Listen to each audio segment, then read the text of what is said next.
Okay. Yeah, no, it's good. So, ladies and gentlemen, welcome back to Easy Conversations. I just want to start by saying thanks to everyone who listened to the last episode featuring the homie Matt and myself. I hope you all learned some new quarantine habits and enjoyed some of our movie recommendations. So, now for episode 35 of Easy Conversations. Extremely excited, of course, to bring back the homie Matt. Say what's up to the people. What's going on, everybody? Happy to do another episode. These are always fun to do.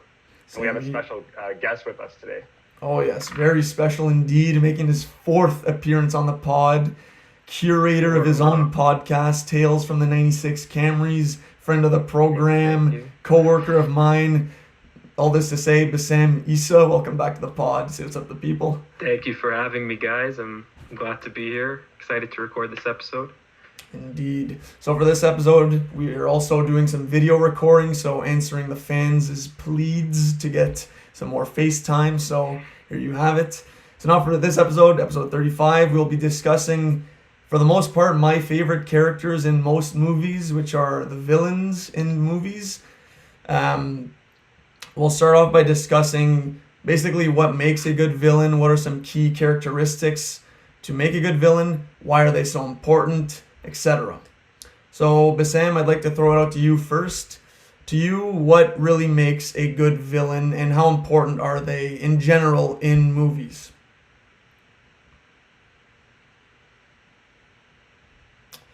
Did I lose you there? I heard. Want me to go first?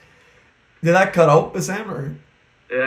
I lost you at what makes a good villain. Okay. So what does make a good villain? All right, cool.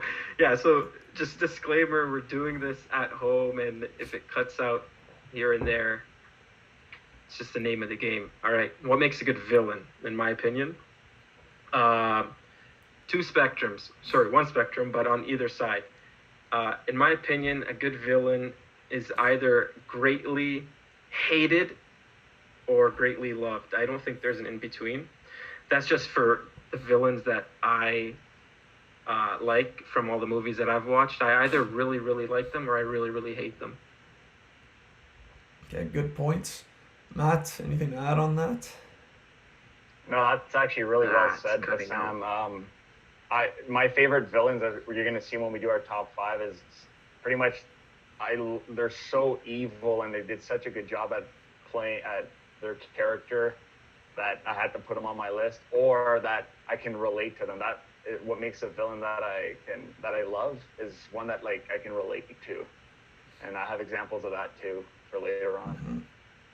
Yeah, I agree with that. Both of your assessments, really. I think they're, like you said, Bassam, there's two different ways of looking at them. The one that you love to hate, and the others that you also love. Like, so there's some cool characters often. Villains are often characters that give in to their vices that the protagonist will not, right? And that's what makes them relatable, Matt, like you said, in that some of the things that they delve into are stuff that we might want to delve into, but then there's also the evil aspect to it that makes us stray away from becoming like villains. So it's maybe a representation of what we could be if we really gave ourselves up. So something to think about. It's deep. Yeah, it's off the top. I mean, this wasn't even prepared. Anyways. So, yeah, no, I think that's a good way to lead into our list because, like Matt said as well, I have two different types of villains on my list. Some that I love to hate and others that I just love. So we rounded out a top 5 of villains, our favorite villains in cinema, strictly movies, which for me, I don't know about you guys, was super hard. I have a lot of honorable mentions that will probably be on some of your top 5s. And if it would have been a top 10 list, it would have been much easier. But we decided that 5 was the way to go. So how was making the list for you guys? Was it also difficult to narrow down, or was it pretty straightforward? You knew what your top 5 was right away? I knew my top 3 right away, and my last 2 were kind of a toss-up between like 6 other villains. But that was pretty simple. I made my list pretty quickly. Mine was extremely hard to do because I could take it in so many directions. Like, do I include horror films or all of like the superhero movies, or just like villains that are more realistic, not like comic book?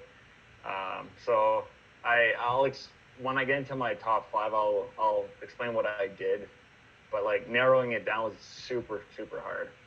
I agree with the different genres as well. Like, am I putting Secretary Fox from Harold and Kumar on there? Or am I putting Hopper from Bug's Life? Like, I don't know. I don't think so. You'll see. But, yeah, I agree. It was tough for sure.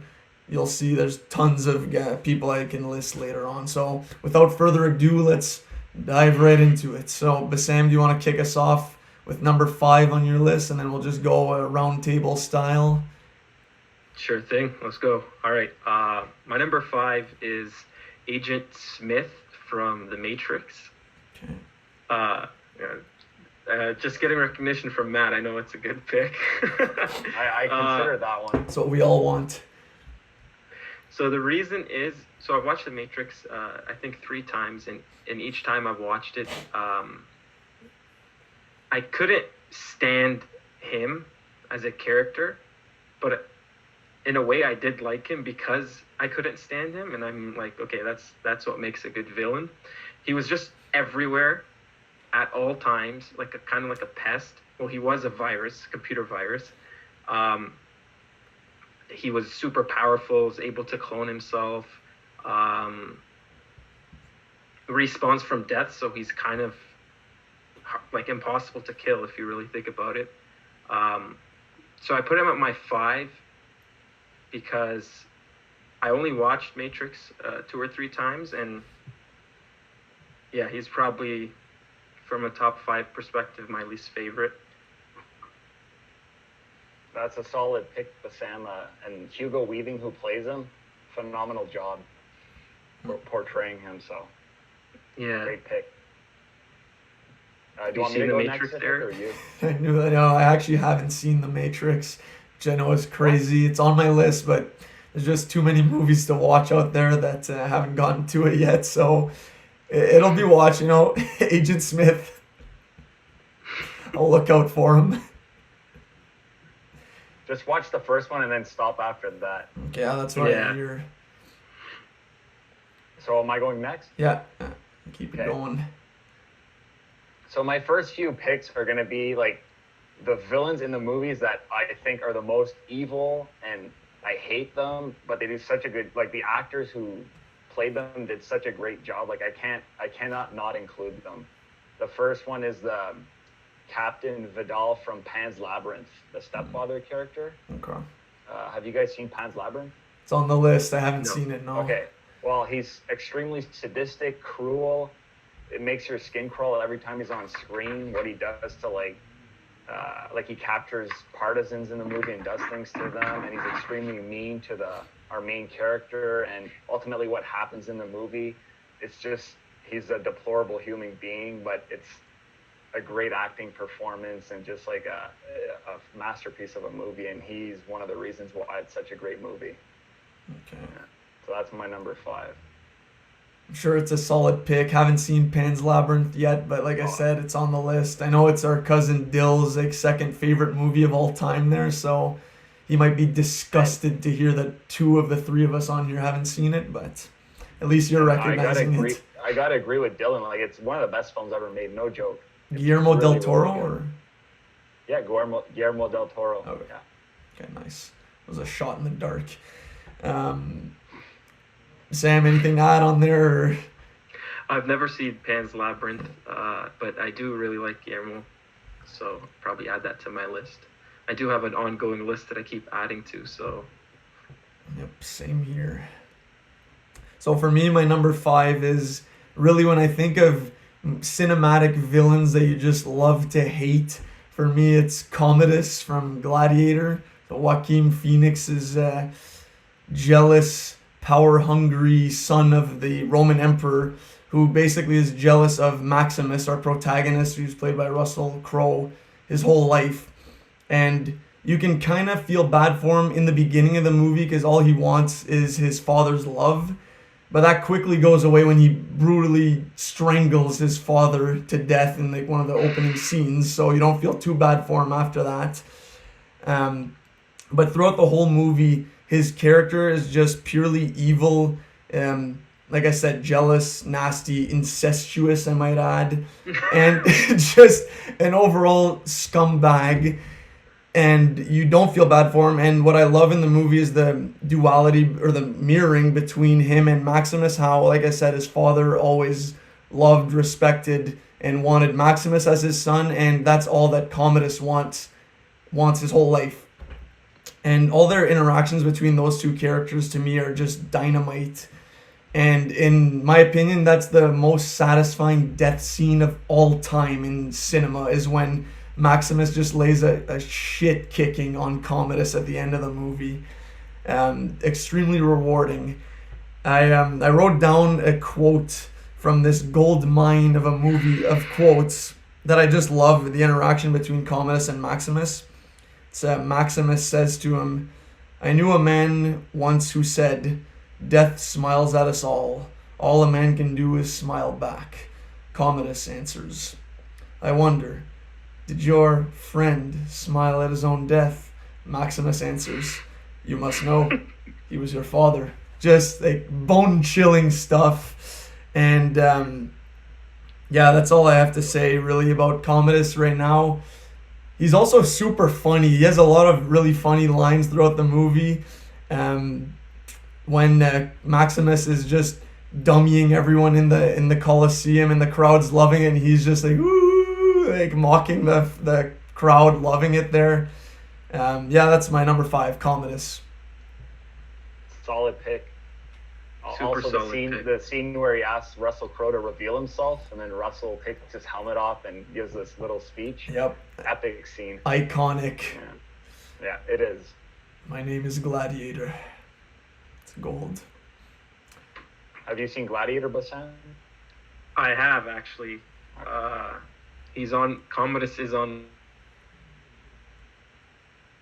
Okay, This is really tough because I can't see, you guys just froze, so I'm talking to myself right now. Yeah, you just froze for us too. Just repeat what you said. I'll just cut this up a little, if you don't mind. Okay. Yeah, you're going to have to do a lot of editing. Yeah. So I have seen Gladiator once. I took a Roman Civ course as my elective in my last year, and we had to watch it. I've seen it once, and Commodus did make my list. That's how much of an impact he had on my... Yeah. So he's my 4, actually. I'm going to kick it off at 4 right now. Perfect segue. What a transition. Oh. Yeah. But I'm going to mirror a lot of what Eric said. I think Joaquin Phoenix absolutely killed that role. Just because of, I guess, the characteristics he displayed. Like, the character himself is the black sheep of his family, and he really made you like understand where he was kind of coming from, even though he was doing some nasty shit. Like, deep down inside, maybe it stemmed from like abuse from his father or whatever, even though you can't really